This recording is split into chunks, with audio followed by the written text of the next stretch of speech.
ঝুঁকিমুক্ত আর্থিক বিনিয়োগ বর্তমান সময়ে কোথায় করবেন? শেয়ার ভিত্তিক অ্যাপার্টমেন্টে বিনিয়োগের ঝুঁকিটা কোথায়? তো আমাদের দেশের প্রেক্ষাপটে, বাংলাদেশের প্রেক্ষাপটে বিনিয়োগ করতে গেলে সবথেকে ঝুঁকিমুক্ত ভালো বিনিয়োগের প্রেক্ষাপটটা হচ্ছে, জায়গাটা হচ্ছে অ্যাপার্টমেন্টে বা বিল্ডিংয়ে বিনিয়োগ করা। তো এই ক্ষেত্রে আমরা দেখছি ইদানিং বেশ কিছু প্রবলেম আমরা ফেস করতেছি। সেটা হচ্ছে যে ডেভেলপারদের কাছে বিনিয়োগ করা এক ধরনের সমস্যা আছে, ঝুঁকি আছে, আবার ভালোও আছে। পাশাপাশি শেয়ার ভিত্তিক প্রজেক্ট হচ্ছে এখন।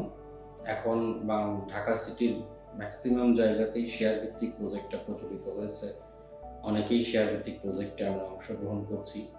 তো শেয়ার ভিত্তিক প্রজেক্টে বিনিয়োগের সমস্যা, সুবিধা, অসুবিধা এইগুলা নিয়ে আমরা আজকে একটা কথা বলবো। আপনারা ধৈর্য ধরে আমাদের কথা শুনছেন, এজন্য আপনাদেরকে অনেক ধন্যবাদ। আমরা ২ ধরনের শেয়ার প্রজেক্টে বিনিয়োগ করতে পারি। নাম্বার 1, যেই প্রজেক্টগুলা ছোট প্রজেক্ট, ৮ জন, ৯ জন, ১০ জনের যে প্রজেক্টগুলো আছে, এবং দেখতে হবে যে এখানে এই প্রজেক্টটা হ্যান্ডেলিংয়ে কোনো অভিজ্ঞ টিম বা অভিজ্ঞ কোনো ম্যানেজমেন্ট বা অভিজ্ঞ কোনো ডেভেলপার কোম্পানি যারা এই ধরনের প্রজেক্ট করে অভ্যস্ত, রিয়েল কনস্ট্রাকশন করে অভ্যস্ত, এরকম কোনো প্রতিষ্ঠানের ভেতরে এই প্রজেক্টটা হচ্ছে কিনা, তারা এটা লিডিং পজিশনে আছে কিনা, এটা দেখতে হবে। আরেকটা জিনিস দেখতে হবে যে এই প্রজেক্টে যারা শেয়ার হোল্ডার আছেন তারা, তাদের ব্যাকগ্রাউন্ডটা কী, তারা কোথা থেকে আসছে, এই বিষয়গুলা খুব ভালোভাবে দেখার বিষয় আছে।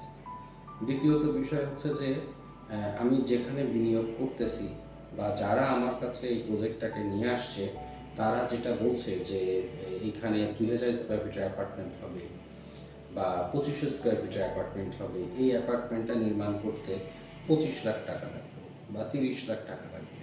আসলে সেই খরচটা ঠিক আছে কিনা, মানে সেটা কি বাজার মূল্যের সাথে ভ্যারি করে কিনা, বা কতটুকু কম বা বেশি বলতেছে, এটা আমাদেরকে খুব ভালোভাবে বুঝতে হবে। আরেকটা জিনিস খেয়াল করতে হবে যে অনেক শেয়ার হোল্ডার আলা প্রজেক্ট, যেমন ৯০ জন শেয়ার হোল্ডার মিলে একটা প্রজেক্ট, ১৩০ জন শেয়ার হোল্ডার মিলে একটা প্রজেক্ট, ৫৫ জন শেয়ার হোল্ডার মিলে একটা প্রজেক্ট, এই ধরনের প্রজেক্টে বিনিয়োগ করা আমাদের জন্য মোটেই ঠিক হবে না।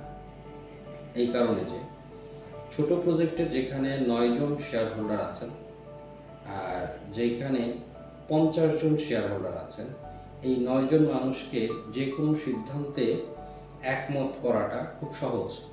যে কোনো সিদ্ধান্তে ৯ জন খুব সহজেই একমত হতে পারবে, একই সিদ্ধান্তে যাইতে পারবে। বাট যখনই এই বিষয়টা চলে আসবে ৫০ জনের মধ্যে বা ৪০ জনের মধ্যে বা ৪৮ জনের মধ্যে, তখন দেখা যাচ্ছে যে এই প্রজেক্টটা যে কোনো সিদ্ধান্ত নিতে এই ৪৮ জন মানুষ একমত হইতে বেশ সময় লেগে যায়। খুব সহজ কাজ না। যদি কোনো ডেভেলপার বলে যে হ্যাঁ আমি পারছি, আমি করছি, তো সেটা দেখতে হবে যে উনি এর আগে কি এই ধরনের বড় প্রজেক্ট হ্যান্ডেল করেছেন কিনা। তো আরেকটা বিশেষ গুরুত্বপূর্ণ ব্যাপার যেটা আমরা সবসময় খেয়াল করে থাকছি, যে সেটা হচ্ছে আমি যে প্রজেক্টটাতে এখন ইনভেস্ট করব, আমি কি প্রিপেয়ার কিনা এই প্রজেক্টটার জন্য। এখন আমার কাছে যে টাকা আছে সেটা দিয়ে আমি শেয়ারের অংশটা কিনলাম, কিন্তু পরবর্তী কনস্ট্রাকশনের যে অংশটা, এইটা আমি চালাইতে পারবো কিনা। এখন ধরেন আমরা যদি বলি যে বসুন্ধরার মধ্যে আমরা ৫ কাঠা একটা জমিতে ৯ ভাগের ১ ভাগ একটা শেয়ার আমি কিনেছি, এটাতে আমরা বিল্ডিংটা নির্মাণ করব। তো বিল্ডিং নির্মাণ করতে গেলে আমার যে ফ্ল্যাট হবে, এই ফ্ল্যাটের জন্য আমার প্রায় ৪৫ থেকে ৫০ লক্ষ বা ৫৫ লক্ষ অথবা ৬০ লক্ষ টাকা আগামী ৩ বছরে শোধ করতে হবে, পরিশোধ করতে হবে, পেমেন্ট করতে হবে। তো সেই ক্ষেত্রে এই টাকাটা আমার কাছে আছে কিনা, বা আমি প্রতি মাসে ২ থেকে ২.৫ লক্ষ টাকা ইনস্টলমেন্ট দিতে পারবো কিনা, এই ব্যাপারগুলো আমাদেরকে প্রথমেই চিন্তা করতে হবে।